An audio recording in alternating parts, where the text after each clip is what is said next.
Je vais prendre la parole rapidement. Michel m'a simplement demandé de remplacer un peu au pied levé Maître Bergel pour vous parler de l'action que nous avons lancée auprès de la ministre sur l'aluminium, sachant qu'en fait il faut avoir le tableau général, mais je pense que la plupart d'entre vous le connaissent. On a lancé il y a 2 ans une pétition avec le professeur Henri Joyeux sur la question du DTP.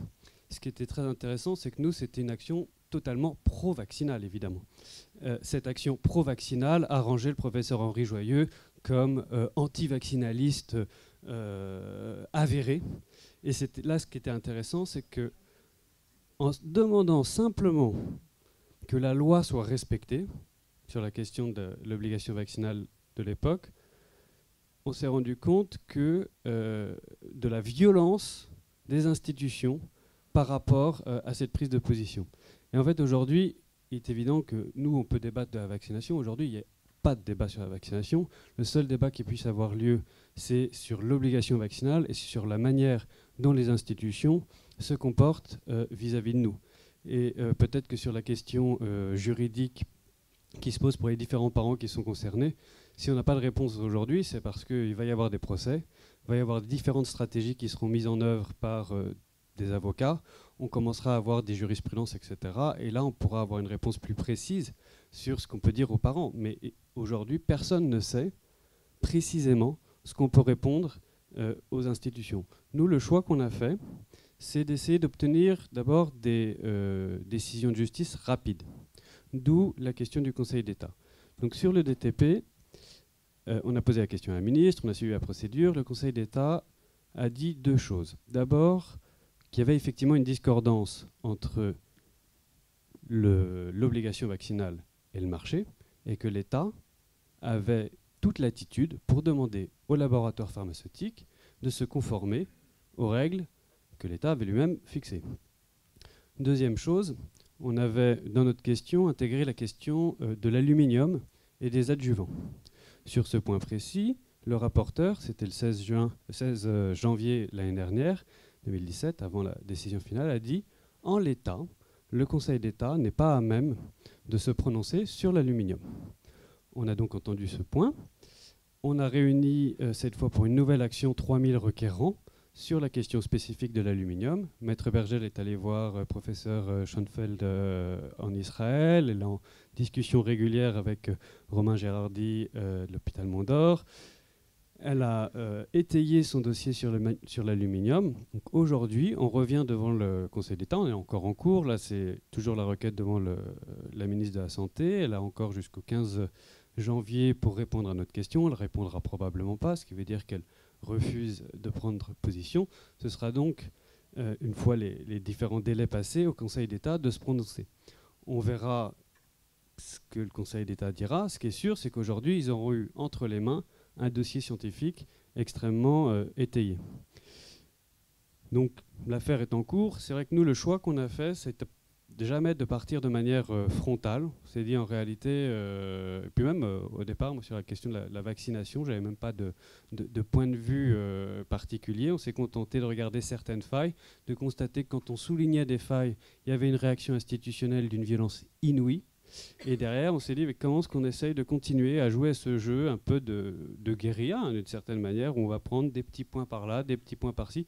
C'est évidemment pas du tout satisfaisant pour des victimes, c'est évidemment très frustrant pour des citoyens de bonne foi, pour des gens qui se battent depuis tant d'années pour des victimes oubliées, et moi, je sais ça. Pour autant, il ne faut pas oublier qu'on est face à une énorme machine, on est face à un mur considérable, peut-être qu'il tombera rapidement, je ne sais pas.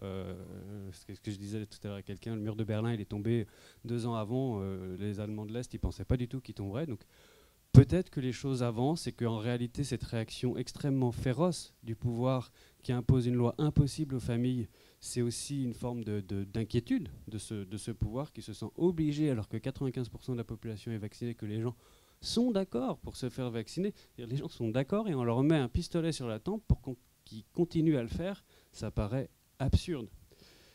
Donc on aura des réponses, il faut continuer à attaquer sur tous les fronts, essayer de le faire de la manière... on est un peu...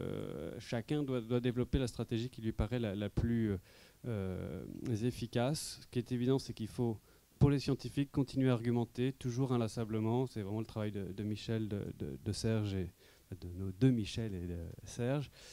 Sur le plan des associations, continuer à fédérer, continuer à donner malgré tout une forme d'enthousiasme aux personnes qui se battent, parce qu'on sent qu'il y a une forme de lassitude.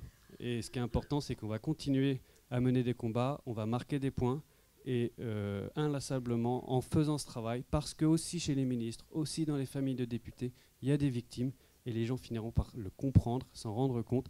Je pense que l'étude qu'on a vue tout à l'heure sur la corrélation entre maladie des enfants et vaccination, elle peut aussi troubler les esprits. Et donc on est face à un grand nuage, on avance petit à petit, et mon espoir c'est évidemment que ce brouillard se lève, et ça peut se faire que pas à pas. C'est vraiment une guerre de tranchées. Juste pour souligner ce que Augustin Delivoye vient de dire, c'est que la violence des réactions institutionnelles, pour moi, c'est un symptôme très significatif d'un mal-être, d'un malaise profond. Pour moi, je l'interprète comme ça. Je pense que c'est tout à fait le cas. C'est même, je dirais, c'est même un espoir. C'est même l'espoir qu'on peut avoir. Je suis désolée, mais moi, je l'interprète absolument pas comme ça. Et je vais vous expliquer pourquoi. Ça fait quelques années déjà que c'est dans les tabloïds. En 2014, le 1er juillet 2014, nous avons rencontré avec le REVAB Agnès Buzyn, qui était là en tant que responsable de l'INCA. Et elle était là pour parler, on était là pour parler du garde d'asile.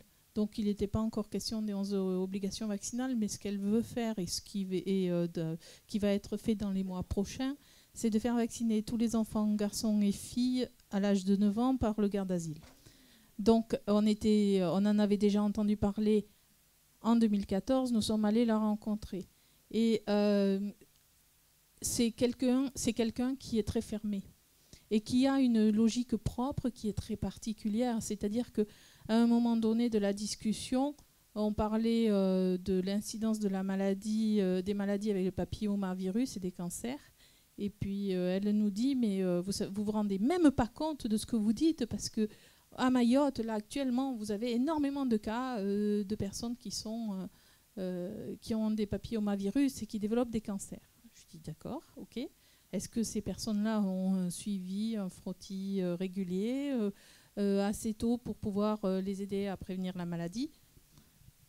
Oui, mais il faut vacciner. Il faut vacciner tout le monde.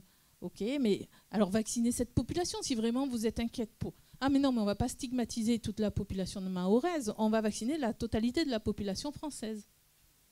Donc, si vous voulez, moi je ne suis pas du tout persuadée que actuellement ils sont inquiets et que c'est une panique de leur part. C'est quelque chose qui est complètement planifié, comme nous l'explique très bien Maxence Solaillé au niveau mondial. Et c'est pas du tout le fait qu'il soit très véhément, qu'il soit dans l'attaque permanente. Et c'est pas du tout de la panique. Très pas bien. du tout. Buzyn, évidemment, elle ne va pas changer d'avis. C'est comme MST juste avant, elle n'a pas changé d'avis. Ce qui changera la donne, ce sera la position des tribunaux tout au long de l'année. Et ce sera la mobilisation des citoyens pour porter plainte, pour avoir le courage. Ça sera la mobilisation des médecins. Parce que ce qui se passe aussi, quand on regarde l'un des textes qu'ils ont sorti récemment, une communication, ils ont dit, alors, oui, il y a une condamnation pénale possible pour les familles, mais rassurez-vous, la répression, elle ne va pas avoir lieu contre les familles, elle aura lieu contre les médecins. C'est ça qu'ils ont dit. Donc en fait, aujourd'hui, on rentre dans une phase de guerre dure, avec une chasse aux médecins. Je veux dire, les médecins ici le savent mieux que personne. Et ce qui va être déterminant, c'est la réaction qu'on va pouvoir avoir par rapport à ça. Dans nos arguments juridiques qu'on va avancer, et il va falloir être extrêmement vigilant sur les avancées de chacun dans les combats qu'il aura menés pour pouvoir se servir des premières batailles qu'on aura livrées. Mais là, on est malheureusement effectivement au début du combat.